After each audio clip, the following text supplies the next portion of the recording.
मराठा आरक्षण प्रश्नी मनोज जरांगे पाटील यांच्या मुंबईतील आमरण उपोषणाला पाठिंबा देण्यासाठी कोल्हापुरातील मराठा समाज मोठ्या संख्येने जाणार आहेत। मराठा समाजाने मुंबईला जाण्यासाठी 27 जानेवारी रोजी सकाळी 10 वाजता आपल्या वाहनांसह दसरा चौकात उपस्थित राहावं असं आवाहन सकल मराठा समाजाचे समन्वयक वसंतराव मुळीक यांनी पत्रकार बैठकीत केलं। मराठा आरक्षणाचा तिढा दिवसेंदिवस वाढत चाललाय।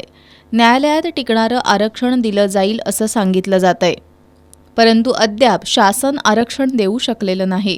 त्यामुळे मराठा योद्धा मनोज जरांगे पाटील यांनी आरक्षणाच्या लढ्यासाठी मुंबईच्या दिशेनं आगेकूच केली आहे। 26 तारखेपासून ते आझाद मैदानात आमरण उपोषणाला बसणार आहेत, अशी माहिती मराठा समाजाचे समन्वयक वसंतराव मुळीक यांनी दिली। मनोज जरांगे पाटील यांच्या या पदयात्रेत हजारो कार्यकर्ते सहभागी होऊन मुंबईच्या दिशेनं आगेकूच करत आहेत। पुण्यामध्ये ही पदयात्रा येणार असून या पदयात्रेत कोल्हापूरचा चित्ररथही सहभागी होणार आहे।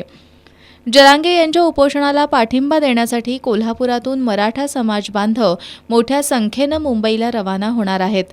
ज्यांना मुंबईला जायचं आहे त्यांनी 27 जानेवारीला सकाळी 10 वाजता आपल्या वाहनांसह दसरा चौकात उपस्थित राहावं असं आवाहन सकल मराठा समाजाचे समन्वयक वसंतराव मुळीक यांनी केलंय। या पत्रकार बैठकीला दिलीप पाटील, बाबा पार्टे, उत्तम वरुटे, दिलीप देसाई, रुपेश भोसले, बाबा इंदुलकर, जिजाऊ ब्रिगेडच्या सुनीता पाटील, सुधा सरनाईक, लता जगताप, सुवर्णा मिठारी, संयोगिता देसाई उपस्थित होते।